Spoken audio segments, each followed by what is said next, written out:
Pemirsa, Jaksa Agung Muda Pidana Khusus atau Jampitsus Kejaksaan Agung kembali menetapkan tersangka baru dalam kasus dugaan korupsi tata kelola program makan bergizi gratis di Badan Gizi Nasional (BGN).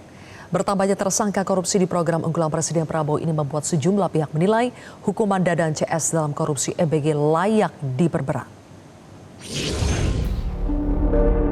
Kasus dugaan korupsi tata kelola makan bergizi gratis di Badan Gizi Nasional kembali menyeret nama baru tersangka.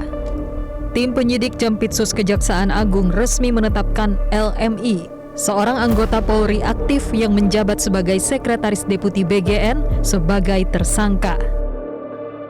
Kejaksaan Agung menyebut LMI berperan untuk memerintahkan pendirian perusahaan boneka guna menjual peralatan MBG kepada calon mitra dengan harga yang telah di-markup dan mengambil keuntungan dari sana. Saat ini tersangka telah ditahan di Rutan Salemba Cabang Kejaksaan Negeri Jakarta Selatan. Saudara LMI ini menjabat selaku Kepala Biro Hukum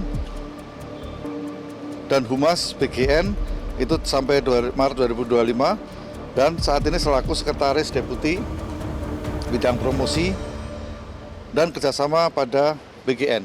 Ya.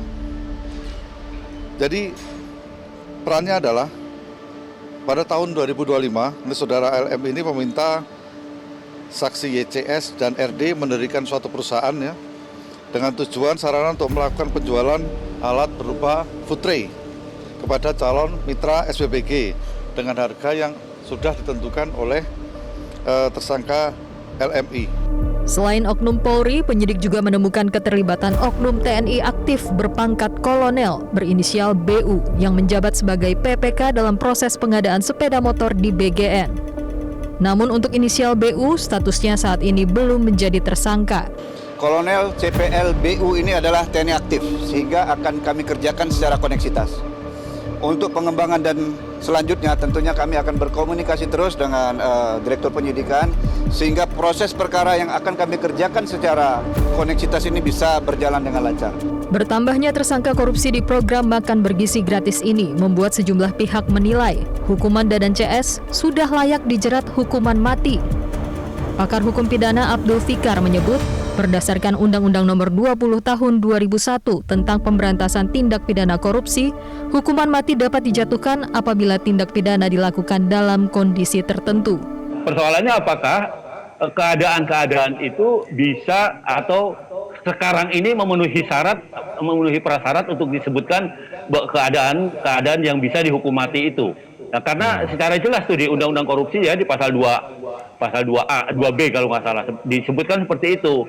Korupsi bisa dihukum mati dalam keadaan tertentu. Nah, penjelasannya keadaan tertentu itu keadaan darurat ya, keadaan yang tidak terkoordinir dengan baik gitu.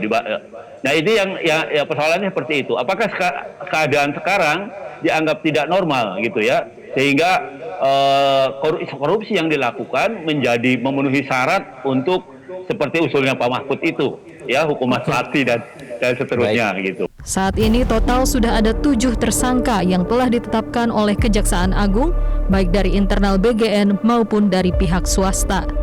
Mereka antara lain mantan Kepala BGN Dadan Hindayana, 2 mantan Wakil Kepala BGN Sony Sonjaya dan Ludwig Pusung, 3 pihak swasta antara lain Asep Yusuf Somantri yang merupakan orang kepercayaan tersangka Sony Sonjaya, Komisaris PT Yasa Arta Trimanunggal Andri Mulyono, dan Ketua Yayasan Indonesia Food Security Review Glory Harimas Sihombing.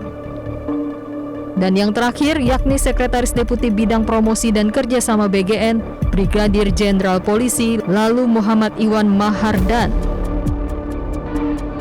Kejaksaan Agung sendiri terus berkomitmen mengusut tuntas dugaan korupsi pada kasus ini. Tim Liputan Metro TV. Jelajahi cara baru mendapatkan informasi. Download Metro TV Extend sekarang.